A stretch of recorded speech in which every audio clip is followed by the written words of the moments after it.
मित्रों, आज हम आप सभी के लिए एक ऐसी दिव्य और रहस्यमयी कथा लेकर आए हैं जो केवल सुनने के लिए नहीं, बल्कि जीवन को भीतर से बदल देने के लिए है।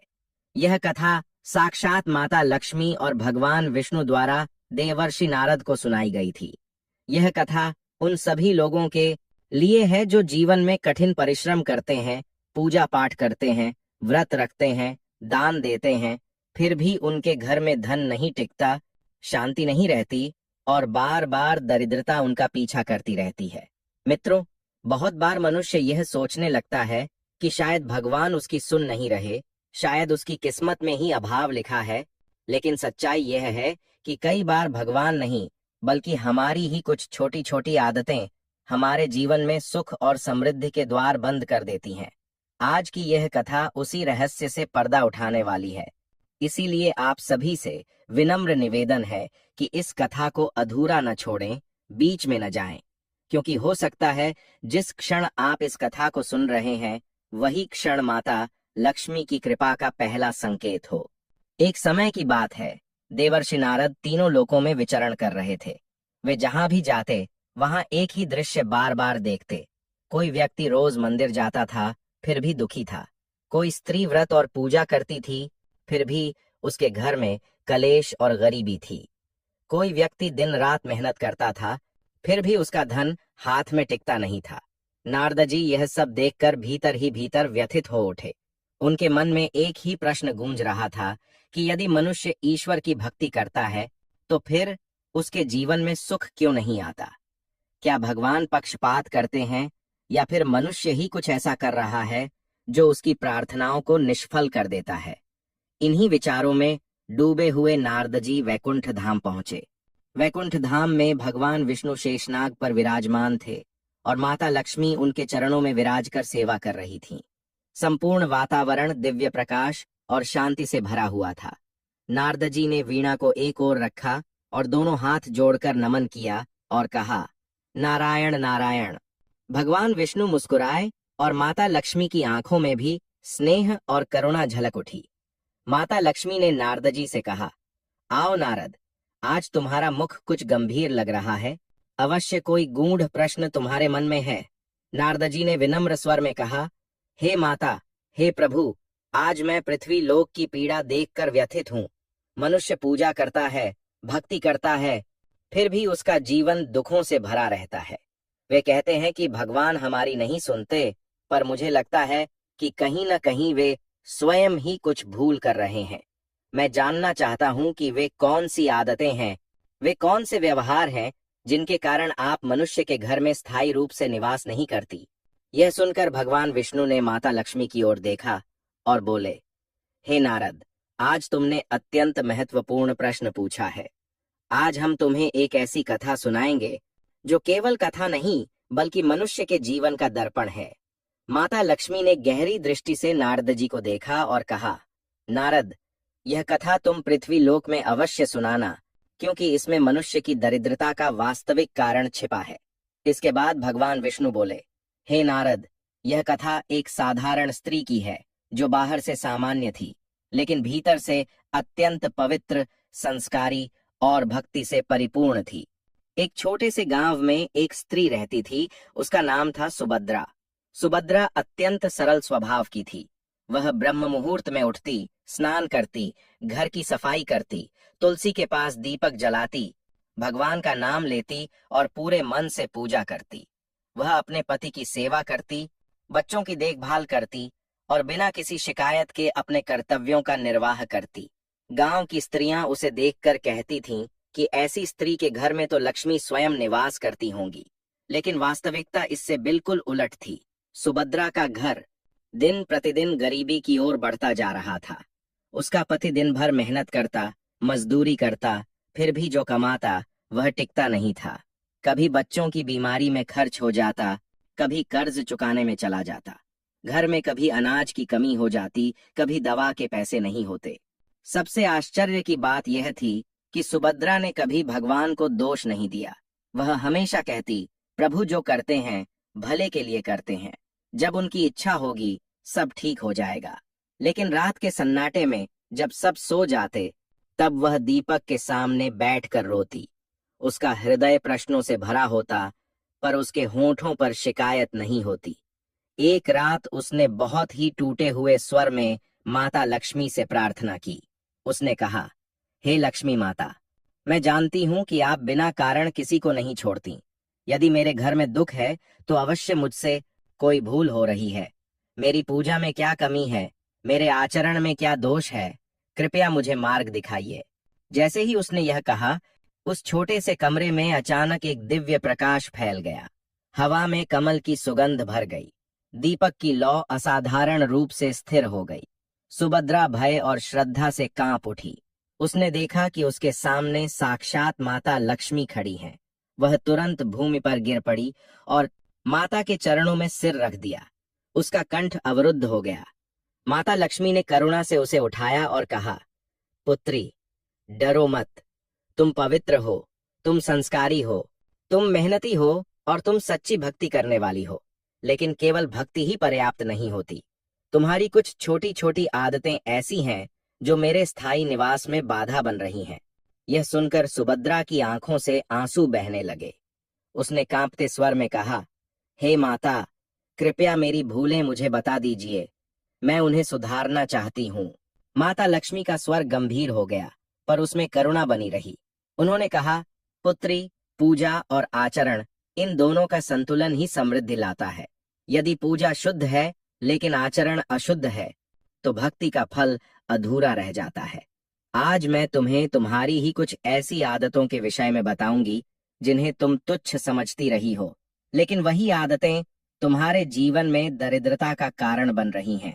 मित्रों, यहीं से इस कथा का वह रहस्य आरंभ होता है जिसे जानकर मनुष्य को स्वयं के जीवन की कई सच्चाइयां दिखाई देने लगती हैं। यही वह क्षण है जहां से माता लक्ष्मी का वास्तविक उपदेश प्रारंभ होता है और यही से मनुष्य की आंखें खुलने लगती हैं। माता लक्ष्मी के शब्द सुनकर सुभद्रा का हृदय कांप उठा। उसने कभी यह कल्पना भी नहीं की थी कि उसकी कोई साधारण सी आदत उसके घर में दरिद्रता का कारण बन सकती है। उसके मन में तो यही विश्वास था कि वह जो कर रही है वही धर्म है, वही भक्ति है।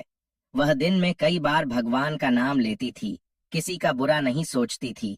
फिर भी माता लक्ष्मी ने कहा कि कुछ छोटी छोटी भूलें उसके जीवन में अभाव को जन्म दे रही हैं। सुभद्रा ने दोनों हाथ जोड़कर माता से कहा, हे माता, मैं अज्ञानवश जो भी कर रही हूँ वह सब आपकी कृपा से ही सुधार सकती हूँ। कृपया मुझे स्पष्ट रूप से बताइए कि मेरी वे कौन सी भूलें हैं ताकि मैं उन्हें तुरंत त्याग सकूं। माता लक्ष्मी ने गहरी सांस ली और कहा, पुत्री, सबसे पहले मैं तुम्हें यह समझाना चाहती हूँ कि लक्ष्मी केवल धन नहीं है। लक्ष्मी व्यवस्था है, लक्ष्मी संतुलन है, लक्ष्मी शुद्धता है और लक्ष्मी सम्मान है। जहाँ अव्यवस्था होती है, जहाँ अनादर होता है, जहाँ निरंतर नकारात्मकता रहती है, वहां मैं अधिक समय तक नहीं रुक पाती। तुम मुझे पूजा से बुलाती तो हो, लेकिन अपने व्यवहार से अनजाने में मुझे विदा भी कर देती हो। यह सुनकर सुभद्रा का मस्तक झुक गया। माता ने आगे कहा, पुत्री, तुम्हारे घर में मैंने एक बात बार बार देखी है। तुम दिन भर काम करती हो, थक जाती हो, फिर भी शाम के समय जब अंधेरा होने लगता है तब भी तुम्हारे घर का आंगन और कोना कोना अव्यवस्थित रहता है। झाड़ू कहीं टूटी हुई पड़ी रहती है, पुराने कपड़े यूं ही फेंके रहते हैं, रसोई में उपयोग न होने वाले बर्तन जमा रहते हैं। तुम सोचती हो कि गरीबी में व्यवस्था कैसे हो सकती है, लेकिन सत्य यह है कि व्यवस्था ही समृद्धि को जन्म देती है, गरीबी नहीं।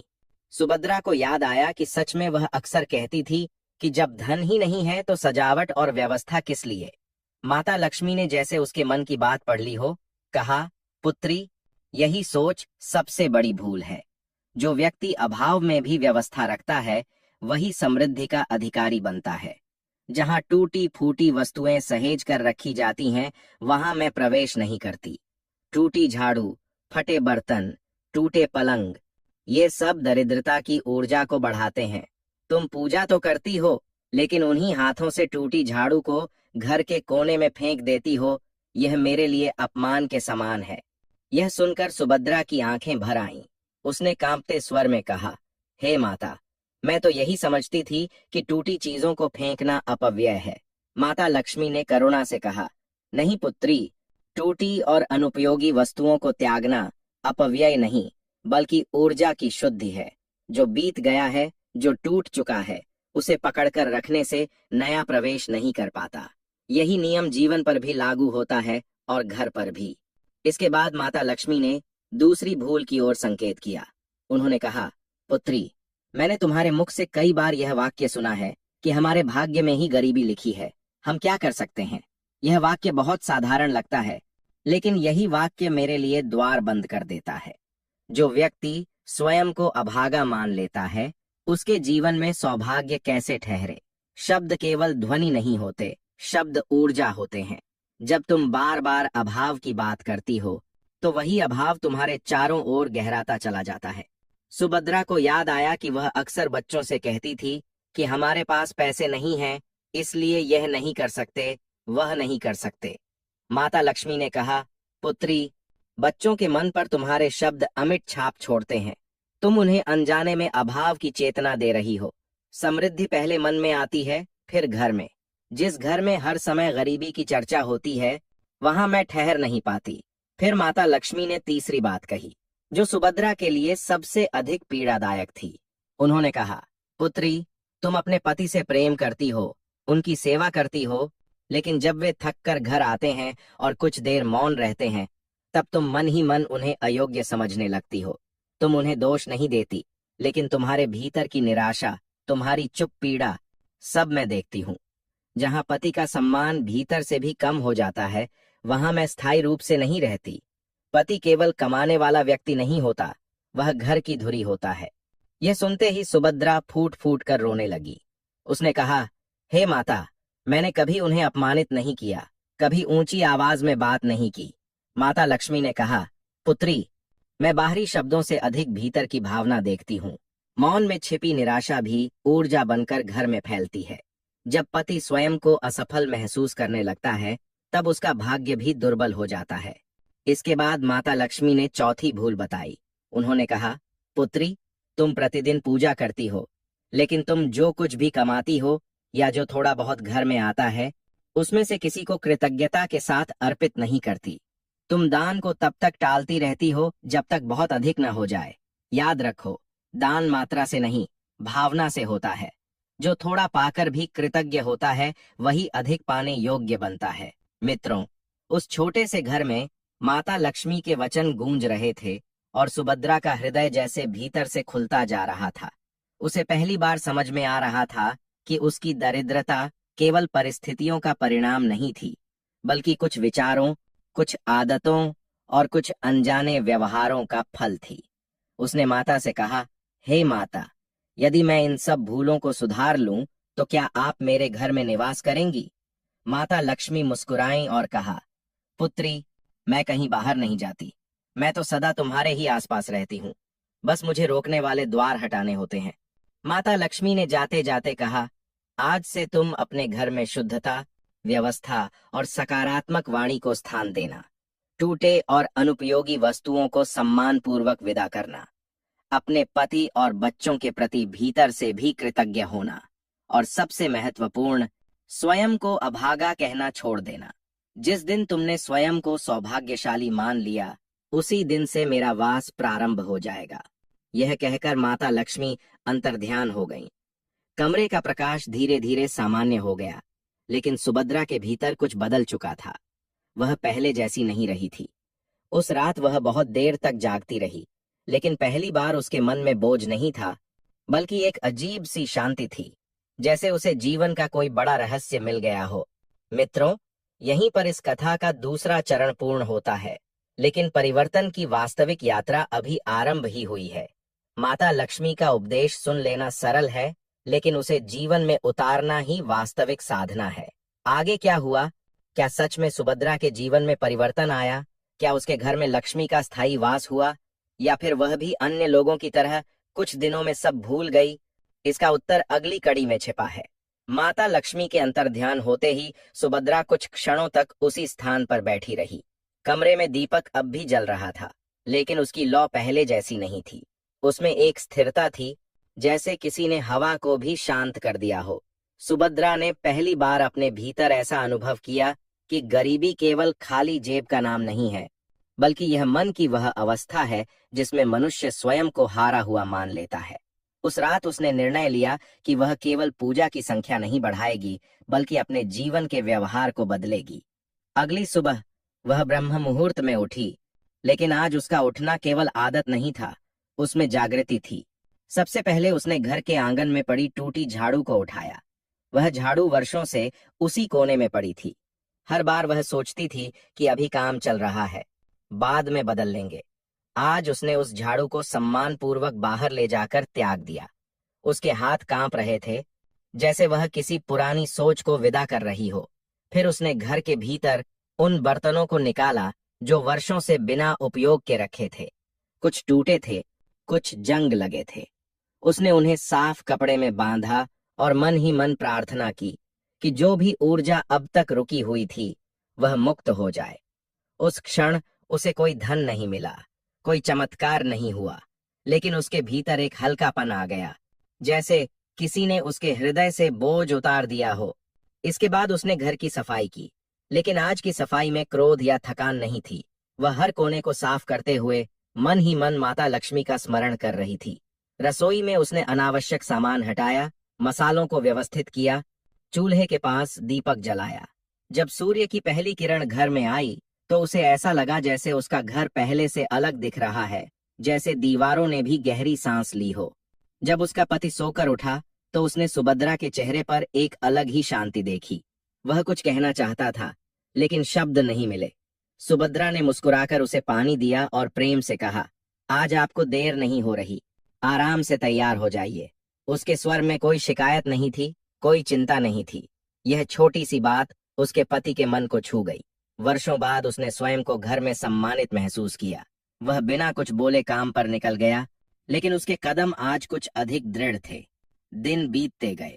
सुभद्रा ने माता लक्ष्मी के वचनों को केवल एक दिन या एक सप्ताह नहीं निभाया, बल्कि उन्हें जीवन का नियम बना लिया। उसने अपने शब्दों पर ध्यान देना शुरू किया। अब वह बच्चों से यह नहीं कहती थी कि हमारे पास नहीं है, बल्कि कहती थी कि अभी समय सही नहीं है, आने वाला समय अच्छा होगा। वह स्वयं से भी यही कहने लगी कि मैं अभागी नहीं हूँ, मैं सीख रही हूँ। यह बदलाव बहुत सूक्ष्म था, लेकिन उसका प्रभाव गहरा था। कुछ ही दिनों में घर का वातावरण बदलने लगा।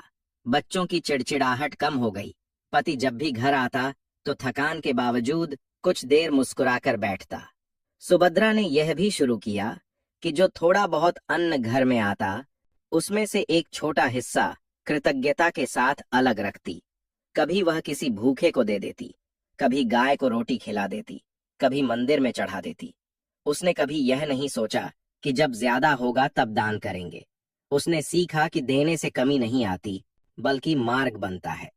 एक दिन ऐसा हुआ जब उसके पति को काम से लौटते समय एक व्यक्ति मिला। वह व्यक्ति पुराने समय में उसके साथ काम करता था और अब उसने छोटा सा काम शुरू किया था। उसने सुभद्रा के पति को कुछ दिनों के लिए अपने पड़स के एक नीता साथ काम करने का प्रस्ताव दिया। पहले वह व्यक्ति ऐसे प्रस्तावों को संदेह से देखता था। उसे लगता था कि हर जगह नुकसान ही होगा, लेकिन आज उसने बिना भय के हाँ कह दिया। सुभद्रा दीपक के सामने बैठी थी। उसके मन में कोई मांग नहीं थी, वह बस कृतज्ञ थी। उसी क्षण उसे फिर से वही दिव्य अनुभूति हुई। कमरे में हल्की सुगंध फैली, दीपक की लौ स्थिर हो गई। माता लक्ष्मी फिर प्रकट हुईं। इस बार सुभद्रा रोई नहीं, उसने शांत भाव से चरणों में प्रणाम किया। माता लक्ष्मी ने कहा, पुत्री, अब तुम्हारे घर में मेरा वास प्रारंभ हो चुका है। याद रखो, मैं केवल वहां रहती हूं जहां सम्मान, व्यवस्था, सकारात्मकता और कृतज्ञता होती है। सुभद्रा ने विनम्रता से पूछा, हे माता, क्या अब मेरे जीवन में कभी अभाव नहीं आएगा? माता लक्ष्मी मुस्कुराईं और कहा, अभाव और सुख दोनों जीवन का हिस्सा हैं, लेकिन अब अभाव तुम्हें तोड़ेगा नहीं, वह तुम्हें सिखाएगा, और सुख तुम्हें अहंकारी नहीं बनाएगा, वह तुम्हें विनम्र रखेगा। यही संतुलन वास्तविक समृद्धि है।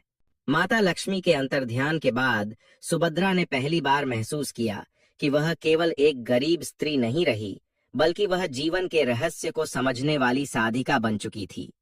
कुछ वर्षों में उसका घर सचमुच समृद्ध हुआ, लेकिन उससे भी बड़ा परिवर्तन यह था कि उसका मन कभी दरिद्र नहीं हुआ।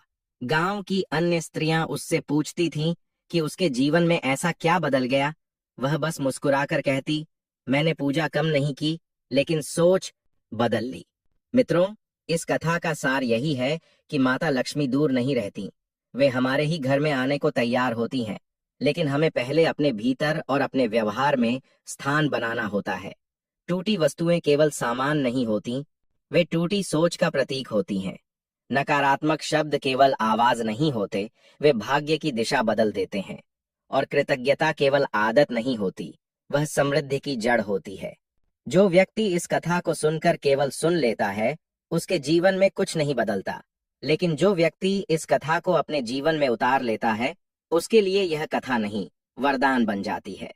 हो सकता है कि आज आपकी स्थिति भी सुभद्रा जैसी हो सकता है कि आप भी पूजा करते हो फिर भी परेशान हो। यदि ऐसा है, तो समझ लीजिए कि माता लक्ष्मी का यह संदेश विशेष रूप से आपके लिए ही था।